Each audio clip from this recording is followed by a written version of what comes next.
60 की स्पीड में गाड़ी को जैसे ही श्लोक ने ब्रेक लगाया, सीट बेल्ट न पहनने की वजह से काव्या का सर सीधे डैशबोर्ड से टकरा गया। काव्या! श्लोक के मुंह से चीख निकल गई। उसने जल्दी से अपना सीट बेल्ट हटाया और हाथ बांधकर काव्या को पकड़कर पीछे खींचना ही चाहा कि उसका हाथ हवा में ही जम गए। काव्या ने खुद को संभाल लिया था और वो अपने बाएं हाथ से माथे को सहलाते हुए करा रही थी। श्लोक ने अपने हाथों को पीछे खींचा और झेंपते हुए पूछा, सब लोग ठीक है ना? पीछे सीट पर बैठे हर्षवर्धन मेहरा और सरिता मेहरा भी ऐसे अचानक ब्रेक लगने पर श्लोक की चीखने से घबरा उठे थे। सरिता ने तो जल्दी से श्लोक के हाथों को टटोलते हुए पूछा, तू ठीक है ना बेटा? हाँ मॉम। श्लोक ने कहते हुए सरसरी नजरों से काव्या की तरफ देखा। वो अभी भी धीमी आवाज में करा रही थी। शायद उसके माथे पर हल्की सी चोट लगी थी। श्लोक ने अपनी जेब से रुमाल निकाला और काव्या की तरफ बढ़ाते हुए नरमी से कहा, शायद तुम्हें इसकी जरूरत है। काव्या के चेहरे पर हल्के दर्द के भाव थे। उसने एक नजर श्लोक पर डाली, फिर हाथ बढ़ाकर रुमाल ले लिया।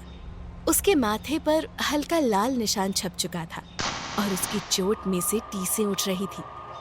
काव्या ने जैसे ही रुमाल को अपने माथे से लगाया, पीछे सीट पर बैठे हर्षवर्धन मेहरा ने अपनी चुप्पी तोड़ते हुए कहा, श्लोक, हम लोग इस गाड़ी से घर नहीं जाएंगे।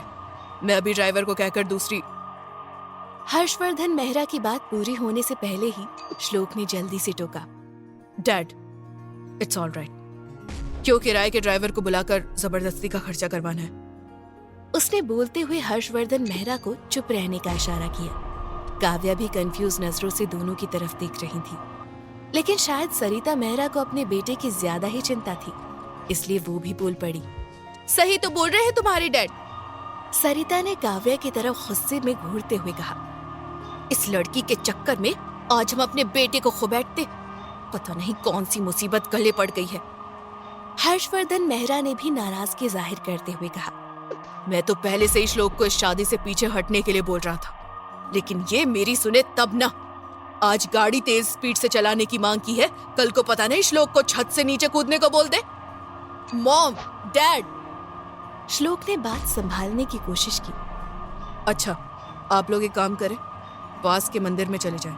मैं कुछ देर बाद आप दोनों को यहाँ लेने आ जाऊंगा। श्लोक ने आंखों ही आंखों में हर्षवर्धन और सरिता से विनती की, तो वो दोनों बिना एक भी शब्द बोले गाड़ी से नीचे उतर गए। श्लोक ने रतन चाचा को घर से गाड़ी भेजने को इन्फॉर्म कर अपनी सीट बेल्ट को वापस बांधते हुए काव्या की तरफ देखा।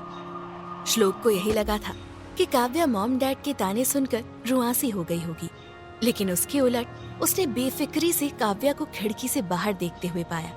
श्लोक के पेरेंट्स के बर्ताव से जैसे उसे कोई फर्क ही ना पड़ा हो। काव्या के चेहरे पर कोई भाव ही नहीं था। वो एक टक हाईवे के दूसरे पार देखे जा रही थी। श्लोक ने लंबी सांस बाहर छोड़ते हुए खुद को रिलैक्स किया और गाड़ी स्टार्ट करते हुए कहा, सीट बेल्ट लगा लो। क्या? काव्या का ध्यान श्लोक की तरफ गया। श्लोक ने स्टीयरिंग व्हील पर हाथ जमाए, सामने देखते हुए वापस से दोहराया, सीट बेल्ट लगा लो, वरना ऐसे तुम 120 क्या 50 की स्पीड भी नहीं झेल पाओगी, वो भी एक सेकंड हैंड कार की। श्लोक ने आखिरी के ये शब्द ठहराव के साथ बोले थे। काव्या ने अपने होठों को भींचा और सीट बेल्ट लगाते हुए कहा, तुम्हें ब्रेक लगाने से पहले मुझे वार्न करना चाहिए था, या तुम मुझे जानबूझकर चोट पहुंचाना चाहते हो? काव्या का ये तंज सुन श्लोक दिल महसूस कर रह गया। काव्या को वो चोट कैसे पहुंचा सकता था जिसके जख्म पर वो मरहम रखने का सोच रहा था? उसे इंसान ने उसे शक के घेरे में कैद किया हुआ था। ये बात उसके लिए काफी बड़ी थी। सारा दिन इसी हाईवे पर गुजारने का इरादा है क्या? काव्या ने टोका तो श्लोक ने अपनी सोच को झटकते हुए गाड़ी धीमी रफ्तार में आगे बढ़ा दी। काव्या ने ऊपर लगे आईने में पीछे की खाली बैक सीट देखते हुए एक बार फिर से तंज कसा। अच्छा हुआ अपने मॉम डैड को तुमने मंदिर भेज दिया, वरना बेचारे अपने बेटे की शादी की असलियत झेल नहीं पाते। अगर वो कुछ देर और साथ रहते तो मैं उन्हें अपनी दूसरी शादी वाली बात नहीं। श्लोक ने तेज आवाज में कहते हुए गाड़ी रोक दी। काव्या ने हड़बड़ाते हुए श्लोक की तरफ देखा, जिसका पूरा चेहरा गुस्से से लाल हो रहा था। एक पल के लिए काव्या की आंखों में खौफ सिमटा, लेकिन उसने खुद के डर पर काबू करते हुए कहा, क्या नहीं? तुम्हारे पेरेंट्स को पूरा सच जानने का हक है, तो क्या मुझे शादी से पहले सच जानने का हक नहीं था? श्लोक ने भड़कते हुए कहा, माना कि तुम्हारे पेरेंट्स ने ये बात मुझसे छुपाई थी, लेकिन तुम जब शादी वाले दिन मुझे सच कहने की हिम्मत रख सकती हो, तो ये बात मुझे पहले क्यों नहीं बताई? पूरे 2 हफ्ते थे तुम्हारे पास। तुम्हें किस चीज का इंतजार था? कि नाटक शुरू होने से पहले ही खत्म हो जाता। लेकिन तुम ये खत्म करना ही नहीं चाहती थी। तुम मुझसे शादी करना चाहती थी। बोलो, क्या मैं झूठ बोल रहा हूँ? श्लोक का ये तेवर देख काव्या एक पल के लिए सकपका गई। श्लोक का गुस्सा इस वक्त उसे बीती बुरी यादों में धकेल रहा था। बोलो, किसी ने उसके हाथ को मरोड़ते हुए कहा था। क्या इसलिए तुमने मुझसे शादी की थी? मुझे सड़क पर लाने के लिए?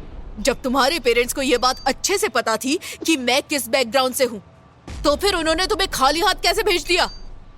काव्या ने दर्द से कसमसाते हुए कहा, मैं घर पर बात करूंगी। प्लीज मेरा हाथ छोड़ दो। ऐसे कैसे छोड़ दूं? शादीशुदा है हम दोनों, पत्नी हो तुम मेरी। मेरा पूरा हक है तुम्हारे ऊपर। सामने से भयानक अट्ठास वाली हंसी गूंजी थी काव्या के कानों में, और 2 मजबूत हाथों के गिरफ्त में उसके घने सुनहरे बालों की जकड़ थी। नहीं! काव्या ने तेज आवाज में चीखते हुए अपने आप को उसकी मजबूत गिरफ्त से आजाद करने की कोशिश की, तो सामने वाले इंसान ने उसे मजबूती से पीछे धकेलते हुए कहा, अब देखता हूँ तू कैसे नहीं बताती है घर पर। तेरी ये हालत देखकर उन्हें मेरी बात माननी ही पड़ेगी। बोलते हुए उस इंसान ने गर्म सरिये का आखिरी सिरा काव्या की सुराहीदार सफेद गर्दन पर रख दिया था। काव्या के मुंह से तेज चीख निकली थी। बोलो काव्या, क्या मैं झूठ बोल रहा हूँ? श्लोक की आवाज काव्या को वापस से वर्तमान में खींच लाई थी। उसकी आंखें अतीत के वो खौफनाक पलों को याद करके टपटपाने लगी और आंखों के सामने अंधेरा सा छाने लगा। इससे पहले कि श्लोक का गुस्सा उसके ऊपर लावे की तरह बरसता, काव्या की आंखें बंद होने लगी और उसकी गर्दन एक ओर लुढ़क गई। काव्या को बेहोश होते देख श्लोक के चेहरे पर हवाइयां उड़ने लगी। उसने जल्दी से अपनी सीट बेल्ट खोली और काव्या के गालों को थपथपाकर पुकारा, काव्या, काव्या, क्या हुआ है? आई एम सॉरी, मेरे गुस्से की वजह से कहीं तुम... ओह गॉड! श्लोक ने खुद को ही डपटा। उसे चोट लगी थी श्लोक, थोड़ा तो ध्यान देना था ना। उसके ऊपर चिल्लाने की जगह तुम उससे प्यार से भी तो बात कर सकते थे ना। श्लोक ने बेहोश पड़ी काव्या की तरफ फिक्रमंद भाव से देखा और फिर उसकी सीट बेल्ट को अच्छे से बांधते हुए कहा, सॉरी काव्या, मैं कभी भी तुम्हें अनजाने में भी चोट पहुंचाने का नहीं सोच सकता। फिलहाल के लिए मैं तुम्हें घर ले जा रहा हूँ। उम्मीद है कि होश में आने के बाद तुम मेरी बात पर गौर करोगी। बोलते हुए श्लोक ने काव्या के चेहरे की तरफ गौर से देखते हुए मन में सोचा, कितनी मासूमियत भरी है इस चेहरे में, लेकिन इस दिल में इतनी कड़वाहट क्यों है? काव्या के चेहरे की मासूमियत में श्लोक डूबा जा रहा था, लेकिन मोबाइल के बजने की आवाज से उसका ध्यान टूटा। उसने झेपते हुए खुद को काव्या से दूर किया और नजरें इधर उधर दौड़ाकर मोबाइल ढूंढने लगा। उसने काव्या के पैर के पास मोबाइल की फ्लैश देखा। शायद ब्रेक लगने की वजह से काव्या के गोद में रखा मोबाइल उछलकर नीचे गिर गया था। श्लोक ने झुककर मोबाइल उठाया। स्क्रीन पर आदर्श का नाम फ्लैश कर रहा था। श्लोक ने कॉल पिक करनी ही चाहिए कि तभी उसकी नजर काव्या के पैरों पर अटक गई। Sports shoes? श्लोक के मुंह से निकला, ये तो वही स्पोर्ट्स शूज है। बेकिनी से श्लोक ने एक नजर जूते को देखा, फिर काव्या की तरफ। उसके लब खुद ब खुद बड़बड़ाने लगे, ये कैसे हो सकता है? काव्या की बदतमीजियों को क्या श्लोक नजरअंदाज कर देगा, या काव्या के